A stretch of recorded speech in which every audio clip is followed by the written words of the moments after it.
Hello student, आज हम देखेंगे क्लास 10th का साइंस और इसमें हम चैप्टर नंबर है हमारा 12 जो कि है इलेक्ट्रिसिटी। इसको आज हम देखेंगे। आज हम इसे शुरू करने जा रहे हैं। तो देखिए, इलेक्ट्रिसिटी हम सब जानते हैं। इलेक्ट्रिसिटी एक जो है एनर्जी की जो सोर्स है वो सबसे बड़ा सोर्स है आज के टाइम में हमारे लिए। और इसकी हेल्प से ही हम जाने कितने सारे काम हम कर रहे हैं। तो इलेक्ट्रिसिटी के बारे में जानना हम सबके लिए जरूरी है, हमारे सिलेबस में भी है, तो हम इसे आज पढ़ेंगे। तो देखिए, सबसे पहले हम देखते हैं types of electric charges. Electric charge हमारे कितने टाइप के होते हैं। तो देखिए, यहाँ पर टू टाइप्स के हमारे इलेक्ट्रिक चार्जेस होते हैं। एक होता है पॉजिटिव चार्ज, एक होता है हमारा नेगेटिव चार्ज। जो पॉजिटिव चार्ज और नेगेटिव चार्ज, यानी अगर अपोजिट चार्जेस होते हैं, अगर अपोजिट चार्जेस को करीब में लाया जाए तो एक दूसरे को रिपेल करेंगे, मतलब अट्रैक्ट करेंगे। सॉरी, जो अपोजिट चार्जेस हैं, मतलब चार्जेस एक प्लस और एक माइनस को जब हम करीब लाते हैं तो एक दूसरे को क्या करते हैं, अट्रैक्ट करेंगे। लेकिन अगर सेम चार्जेस को हम लेकर आए, जैसे पॉजिटिव और पॉजिटिव को करीब लाएं, तो ये एक दूसरे को रिपेल करेंगे। या नेगेटिव नेगेटिव को लाएं तो एक दूसरे को क्या करेंगे, रिपेल करेंगे ये चार्जेस। और देखिए, SI unit of charge, charge की जो एसआई यूनिट होती है वो होती है कूलम्ब, COULOMB, और इसे सी से रिप्रेजेंट करते हैं स्मॉल में, मतलब इसे सी में शॉर्ट में लिख देते हैं इसे सी। इसी तरह से देखिए, चार्ज किस किस चीज पर होता है। देखिए, हम जानते हैं एटम जो होता है हमारा, एटम किन किन चीज से मिलकर बना हुआ है। देखिए, एटम के अंदर एक न्यूक्लियस होता है और न्यूक्लियस के बाहर जो इलेक्ट्रॉन रिवॉल्व करता है। और एटम के जो न्यूक्लियस होता है एटम का, उसके अंदर हमारे होते हैं प्रोटॉन्स और न्यूट्रॉन्स होते हैं। तो प्रोटॉन्स जो होते हैं उसमें पॉजिटिव चार्ज होता है, और जो इलेक्ट्रॉन्स जो बाहर रिवॉल्व करते हैं उसके ऊपर नेगेटिव चार्ज होता है। और जो न्यूट्रॉन्स होते हैं वो हमारे न्यूट्रल रहते हैं, मतलब उन पर कोई चार्ज नहीं रहता। तो देखिए, प्रोटॉन हैज पॉजिटिव चार्ज, और प्रोटॉन पर जो पॉजिटिव चार्ज होता है वो कितना होता है, plus 1.6 into 10 to the power minus 19 coulomb. इसी तरह से जो हमारा इलेक्ट्रॉन होता है उस पर नेगेटिव चार्ज होता है, वो चार्ज होता कितना है, minus 1.6 into 10 to the power minus 19 coulomb. मतलब क्या है, ये पॉजिटिव और ये नेगेटिव चार्ज की जो क्वांटिटी रहती है वो सेम रहती है। प्रोटॉन पर पॉजिटिव होता है, इलेक्ट्रॉन पर नेगेटिव चार्ज होता है। इसी तरह से यहाँ देखते हैं, एक क्वेश्चन है छोटा सा कि calculate the number of electrons. हमें नंबर ऑफ इलेक्ट्रॉन्स कैलकुलेट करने हैं, किसमें, कॉन्स्टिट्यूटिंग 1 कूलम ऑफ चार्ज, मतलब 1 कूलम ऑफ चार्ज में कितने इलेक्ट्रॉन्स होते हैं, ये हमें कैलकुलेट करना है। तो इसका सॉल्यूशन हम देखते हैं। Charge of an electron, electron पर चार्ज कितना होता है ये हम जानते हैं, 1.6 into 10 to the power minus 19 coulomb charge होता है। तो नंबर ऑफ इलेक्ट्रॉन्स कैसे फाइंड आउट करेंगे। तो देखिए, नंबर ऑफ इलेक्ट्रॉन्स होगा हमारा 1 coulomb upon charge of an electron. एक इलेक्ट्रॉन पर कितना चार्ज है, तो 1 कूलम को 1 लिखेंगे। चार्ज जो है हमारा कूलम, एक इलेक्ट्रॉन पर कितना चार्ज है, 1.6 into 10 to the power minus 19। इसको जब हम सोल्व करेंगे तो ये आएगा 6.25 into 10 to the power 18। मतलब एक कूलम में कितने सारे इलेक्ट्रॉन्स होते हैं, इतने सारे इलेक्ट्रॉन्स होते हैं एक कूलम में। तो ये हमारा छोटा सा क्वेश्चन था। ये एक फॉर्मूला है इसका, आगे चल के देखेंगे, उसके बेसिस पर ये आसानी के साथ हो जाता है। अब देखते हैं कंडक्टर्स। कंडक्टर्स क्या होते हैं। कंडक्टर्स वो सब्सटेंस होते हैं through which electricity can flow. मतलब कंडक्टर्स वो सब्सटेंस होते हैं जिनके अंदर इलेक्ट्रिसिटी यानी कि करंट आसानी के साथ फ्लो हो जाए। जैसे कि हमारे एग्जांपल्स में इसमें सिल्वर हो गया, कॉपर, एल्यूमिनियम वगैरह हो गया। इसी तरह से देखिए, इंसुलेटर्स। इंसुलेटर्स भी एक ऐसे सब्सटेंस होते हैं जिनके अंदर करंट फ्लो नहीं हो सकता है। इसका एग्जांपल हो सकता है हमारा ग्लास, रबर, पेपर वगैरह, ये सब इनके एग्जांपल हो सकते हैं। कंडक्टर्स और इंसुलेटर, ये हमारा जो है हम समझ में आ गया है। अब देखिए, जो करंट फ्लो होता है, किसी भी चीज में अगर करंट फ्लो होता है तो उसकी क्या कंडीशन है, उसके लिए फ्री इलेक्ट्रॉन्स का होना जरूरी है। अगर किसी सब्सटेंस में फ्री इलेक्ट्रॉन्स हैं तो उसमें करंट आसानी के साथ फ्लो हो जाता है। जिसमें फ्री इलेक्ट्रॉन्स नहीं है तो करंट फ्लो होना इम्पॉसिबल हो जाता है। ठीक है, तो जैसे कि रबर हो गया, प्लास्टिक हो गई, इन सब के अंदर फ्री इलेक्ट्रॉन्स नहीं होते तो करंट फ्लो नहीं होता है। लेकिन जैसे एल्यूमिनियम हो गया, कॉपर या सिल्वर हो गया, इनके अंदर फ्री इलेक्ट्रॉन्स होते हैं और इनकी हेल्प से ही करंट हमारा फ्लो करता है। तो ये वाला पोर्शन हो गया हमारा। अब हम थोड़ा सा आगे का पोर्शन देखते हैं। अब हम देखते हैं इसमें इलेक्ट्रिक पोटेंशियल क्या होता है, इसके बारे में देखते हैं। तो देखिए, the electric potential at a point in an electric field is defined as, किस तरह से डिफाइंड होगा, is defined as the work done in moving a unit positive charge from infinity to that point. मतलब इसका क्या है कि देखिए, सपोज करिए यहाँ पे पॉजिटिव चार्ज रखा हुआ है जो कि सोर्स चार्ज है हमारा, और हम इंफिनिटी से एक चार्ज को लेकर आ रहे हैं जो कि छोटा चार्ज है और पॉजिटिव है। जब इसे यहाँ से लेकर यहाँ इस वाले इन्फ्लुएंस में लेकर आएंगे, इस वाले इलेक्ट्रिक फील्ड में लेकर आएंगे, तो होगा क्या, होगा ये कि ये और ये सेम चार्ज होने की वजह से रिपेल करेंगे, तो यहां से इंफिनिटी से किसी एक पॉइंट पर लाने में इस चार्ज को हमें कुछ वर्क डन करना पड़ेगा।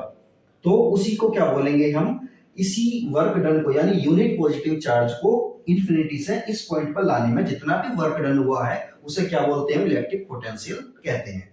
तो आगे देखिए पोटेंशियल डिफरेंस। पोटेंशियल डिफरेंस क्या होगा, it is defined as the amount of work done in moving a unit charge from one point to the other point. मतलब अब क्या किया हमने, एक पॉइंट से दूसरे पॉइंट पर लाने में जितना भी वर्क डन होगा, सपोज करो P है और यहाँ पे ये पॉइंट आ गया हमारा R, तो P पॉइंट से R पॉइंट तक यूनिट पॉजिटिव चार्ज को लाने में जितना भी वर्क डन होगा वो हमारा क्या हो जाएगा, पोटेंशियल डिफरेंस हो जाएगा। इस वाले में क्या है, इलेक्ट्रिक पोटेंशियल इंफिनिटी से लेकर आ रहे हैं, किसी पॉइंट पर रख रहे हैं। लेकिन इस केस में क्या होगा, ये पॉइंट हमारे पहले कहीं किसी पॉइंट पर रखा हुआ था, ये चार्ज जो था हमारा, अब हमने क्या किया, इससे हम यहाँ पर ला रहे हैं। जब यहाँ से यहाँ लाएंगे तो देखिए यहाँ से यहाँ लाने में क्या हो रहा है, इलेक्ट्रिक फील्ड की जो स्ट्रेंथ है बढ़ती जा रही है, तो हमें वर्क डन करना पड़ेगा ज्यादा।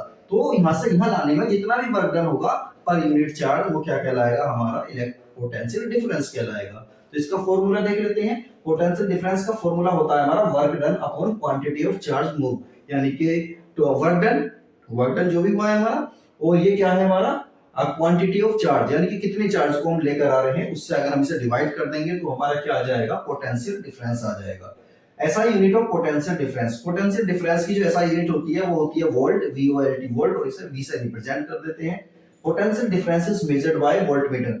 पोटेंशियल डिफरेंस को हम वोल्टमीटर में मेजर करते हैं। वोल्टमीटर एक इंस्ट्रूमेंट होता है और उस पर V लिखा रहता है।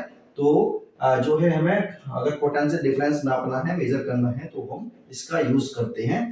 इसी तरह से देखिए एक छोटा सा क्वेश्चन है हमारा, how much work is done, कितना वर्क डन होगा इन मूविंग अ चार्ज, एक चार्ज को मूव कराने में, ऑफ 2 कूलम के from a point at 118 volt, 118 volt से कहां लेकर जा रहे हैं, to a point at 128 volts, 118 volt से 128 वोल्ट तक ले जाने में कितना वर्क डन होगा, कितने चार्ज को, 2 कूलम वाले चार्ज को।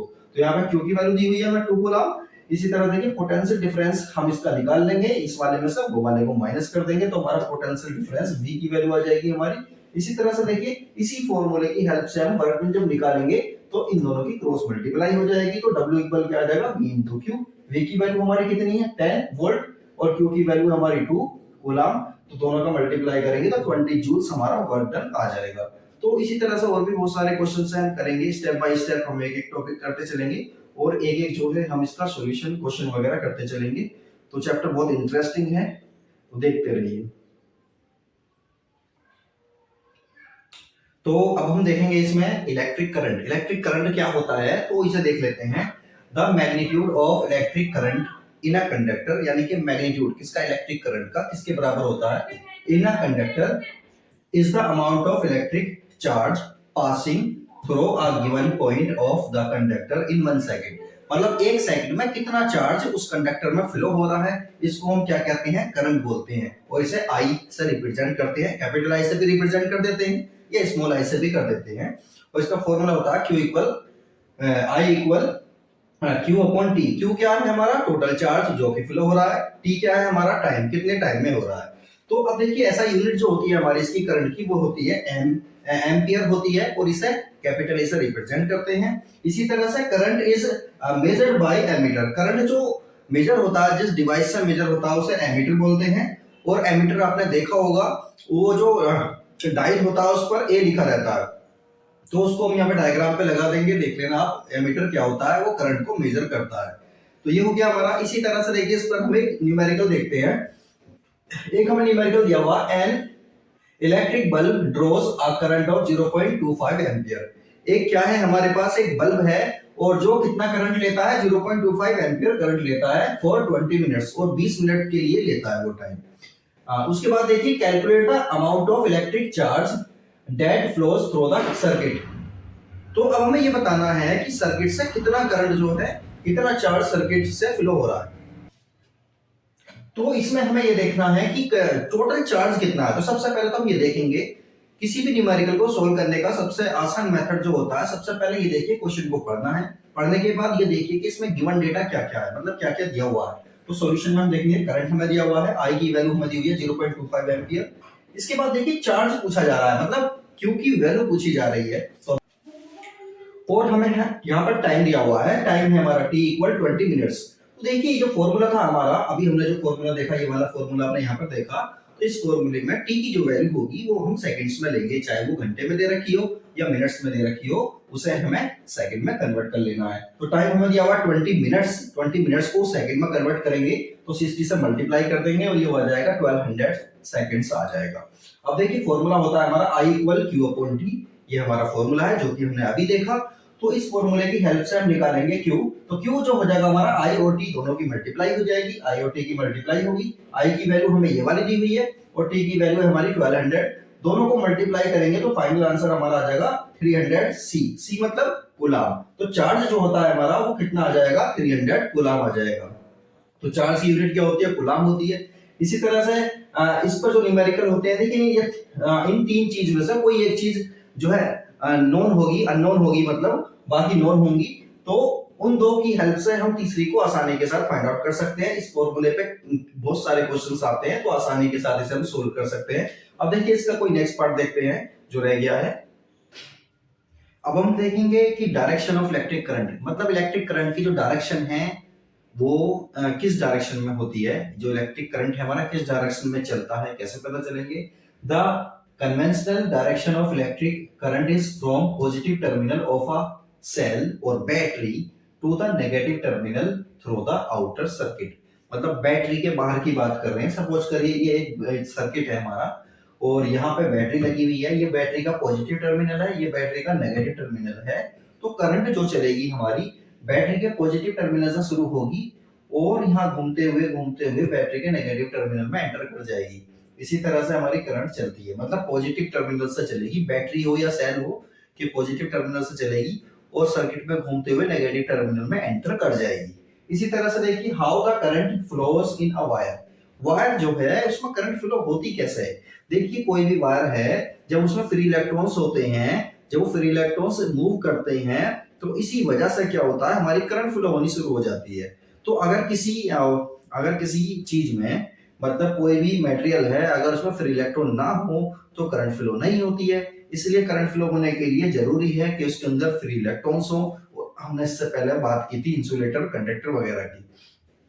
तो देखिए electric current is a flow of electrons in a metal wire. Metal wire में इलेक्ट्रॉन के फ्लो से ही क्या होता है, करंट फ्लो होती है। देखिए यहाँ पर हमने एक छोटा सा वो बनाया हुआ है, यहाँ पर बैटरी लगी हुई है, बैटरी का पॉजिटिव टर्मिनल है, बैटरी का नेगेटिव टर्मिनल है। देखिए यहाँ पर क्या होता है, यहाँ पर पॉजिटिव टर्मिनल है ना बैटरी का, और इलेक्ट्रॉन पर चार्ज कैसा होता है, नेगेटिव चार्ज होता है। तो ये चार्ज इलेक्ट्रॉन इधर की साइड को अट्रैक्ट होना शुरू हो जाते हैं, तो इलेक्ट्रॉन इधर इस डायरेक्शन में चलते हैं और करंट इसके अपोजिट डायरेक्शन में चलता है। तो देखिए डायरेक्शन ऑफ इलेक्ट्रॉन्स, इलेक्ट्रॉन की डायरेक्शन इस डायरेक्शन में है और जो करंट है हमारी इलेक्ट्रॉन के चलने की अपोजिट डायरेक्शन में करंट हमारा मूव करता है। तो इस बात को हमेशा ध्यान रखना, इलेक्ट्रॉन की अपोजिट डायरेक्शन में करंट हमारा मूव करता है। चलिए अब देखते हैं इलेक्ट्रिक सर्किट। इलेक्ट्रिक सर्किट क्या होते हैं, तो a continuous conducting path consisting of wires and other resistances and a switch between the two terminals of a cell or a battery along which an electric current flows is called a circuit। Electric circuit होता क्या है, जिस चीज के अंदर क्या क्या चीजें हो, एक तो क्या हो, एक तो वायर हो यानी कि कनेक्टिंग वायर हो, रेजिस्टेंस हो, स्विच हो, या फिर और क्या हो, टर्मिनल्स हो, बैटरी के टर्मिनल्स लगे हुए हो और उसमें करंट फ्लो हो रहा हो। तो इस तरह के जो भी चीज होगी उन सबको हम क्या बोलेंगे, इलेक्ट्रिक सर्किट बोलेंगे। जैसे कि एक बैटरी हो गई है, ठीक है, उसमें एक बल्ब लगा दिया है हमने, तो बैटरी है, बल्ब जल रहा है, तो ये भी हमारा सर्किट होगा, उसमें एक स्विच लगा हुआ है, तो ये सब क्या हमारा ये सर्किट बन जाते हैं। Symbols for electrical component. Electrical components जो होते हैं उसके बहुत सारे कंपोनेंट्स होते हैं, तो उनके कुछ हम सिंबल्स देख लेते हैं कि इसको कैसे पहचानेंगे। तो देखिए ये होता है हमारा, यहाँ पर एक पॉजिटिव, ये है हमारा सेल, तो यहाँ पर एक पॉजिटिव टर्मिनल है, एक नेगेटिव टर्मिनल है, इसे सेल बोलते हैं। एक से ज्यादा सेल मिलकर क्या बना देते हैं, बैटरी बना देते हैं। तो ये सेल हो गया, ये बैटरी होगी, क्योंकि यहाँ पर दो सेल लगे हुए हैं, दो सेल मिलकर एक बैटरी बना देते हैं, दो या दो से ज्यादा सेल हो गए। ये है हमारा एमीटर, ये एमीटर का साइन होता है।